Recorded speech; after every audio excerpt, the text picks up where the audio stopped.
Hi friends అందరికీ ఈరోజు మన ఛానల్లో సున్నుండలు అయితే చేసుకుందాం. నేను ఆల్రెడీ మొత్తం నెయ్యి అంతా మరగబెట్టేసుకున్నాను. ఇప్పుడైతే నెయ్యి వేసుకుంటున్నాను. నెయ్యి వేసుకుని బాగా మిక్స్ చేసుకుంటున్నాను. మనం మన ఇంట్లో ఏ వంట అయినా చేయని కానీ అందులో తల వెంట్రుకు లేకుండా చూసుకోవాలి.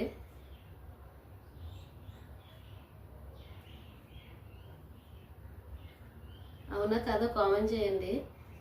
ఇదిగోండి సున్నుండలు అయితే చేసుకుంటున్నాను.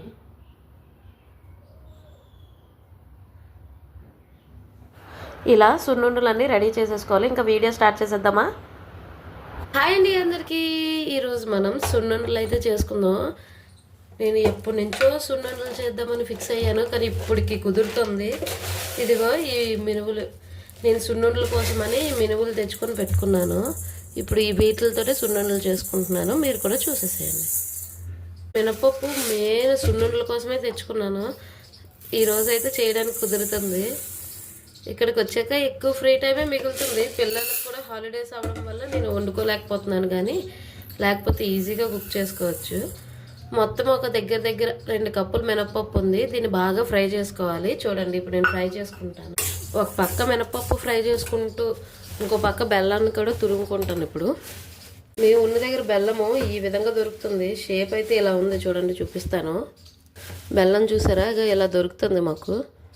ఇది కూడా సేమ్ మన సైడ్ దొరికే బెల్లంలానే అనిపిస్తుంది, అందుకనే ఇదే కంటిన్యూ చేస్తున్నాము. ఇప్పుడు దీన్ని అయితే నేను తురుముకుంటాను. 1 కప్పు మినప్పప్పుకి 1 కప్పు బెల్లం అయితే బాగా స్వీట్ బాగా సరిపోతుంది. నేను ఇప్పుడు అలానే తీసుకుంటున్నాను. ఫస్ట్ అయితే ఇది తురుముకుందాము. తురుముకున్న తర్వాత మళ్ళీ వీడియో కంటిన్యూ చేద్దాం. మినప్పప్పు కూడా ఒక పక్క ఎగుతుంది, ఒక పక్క బెల్లం మెల్లిగా తురుముకుందాం. మనకు బోల్ టైం ఉంటుంది, ఎందుకంటే మినప్పప్పు కూడా చల్లారాలి కదా. వేడిగా ఉండేటప్పుడు మిక్సీ పట్టిస్తే మనకు అస్సలు అది సరిగ్గా అవ్వదు. చల్లగా అయిన తర్వాత మిక్సీ పట్టుకొని అప్పుడు బెల్లం వేసుకుంటే ఇంకా పనిలో పని మొత్తం అయిపోతుంది ఒకసారి. మినప్పప్పు వేపుతాం కదా, అదే కడాయిలో నెయ్యి వేడి చేసుకున్నాం అనుకో, ఇంకో కడాయి అవ్వకుండా ఉంటుంది. బెల్లం అయితే తురిమేసుకున్నాను. బెల్లం తురుగుతుండగా నాకు ఒక డౌట్ అయితే వచ్చింది. నేను సున్నుండలు చాలాసార్లు చేశాను, కానీ ఇలా తక్కువ మినపప్పుతో చేయడం అయితే ఇదే ఫస్ట్ టైము. అదైతే మామూలు వైట్గా ఉన్న మినపప్పు అయితే మనకు తెలుస్తుంది వేగేటట్టు. ఇది ఎలా తెలుస్తుంది అంటో ఏముంది, మధ్యలో అలా వేపుతుండగా ఒక్కొక్క గింజ నోట్లో వేసుకుంటే తెలుస్తుంది అంతే. స్మెల్ కూడా వస్తుంది, మినపప్పు వేగేటప్పుడు మంచి స్మెల్ వస్తుంది.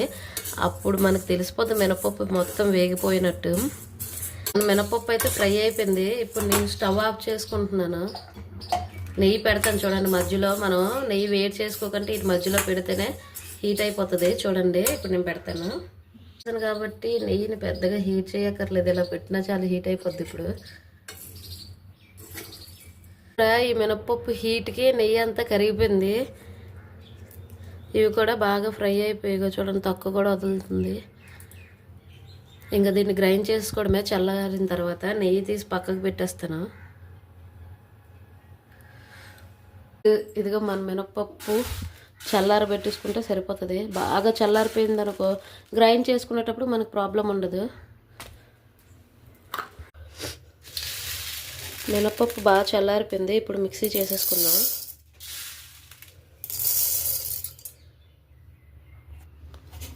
పౌడర్ చేసేసుకున్నాను. ఇందులో నేను ఏ రైస్ వేయలేదు. మనం మిక్సీలోనే కదా గ్రైండ్ చేసుకుంటున్నాము, బరకగానే ఉంటుంది. నోటికి తినేటప్పుడు అంటుకోదు కదా అని నేను రైస్ వేసుకోవట్లేదు. మీకు కావాలంటే వేసుకోండి. 1 కప్పు మినపప్పుకి 1 కప్పు బెల్లం తీసుకుంటున్నాను. అలా మనం ఎన్ని కప్పులు మినపప్పు తీసుకుంటే అంత బెల్లం అన్నమాట. ఇదిగోండి, ఇది కూడా వేసేసి గ్రైండ్ చేసేసుకుందాం.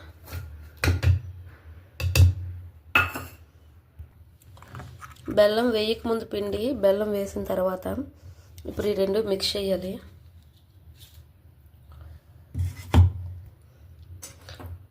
కొద్దిగా ఇలాచీ పౌడరు, సున్నుండలో ఇలాచీ పౌడర్ అంతగా బాగోదు, కానీ నాకు ఇష్టము అందుకనే వేసుకుంటున్నాను. ఇప్పుడు గీ వేసుకొని మిక్స్ చేసుకోవాలి.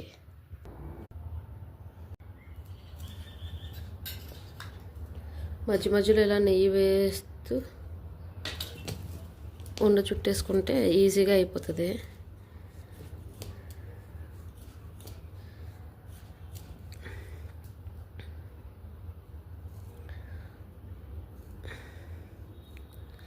ఇలా ఈజీగా అన్ని సున్నుండలు రెడీ చేసుకుంటే మన సున్నుండలు రెడీ. ఈ వీడియో కనుక మీకు నచ్చితే ఖచ్చితంగా లైక్ చేయడం మాత్రం మర్చిపోవద్దు. మరెన్నో వీడియోస్ కోసం ఛానల్ని సబ్స్క్రైబ్ చేసుకోండి ఫ్రెండ్స్. Bye bye.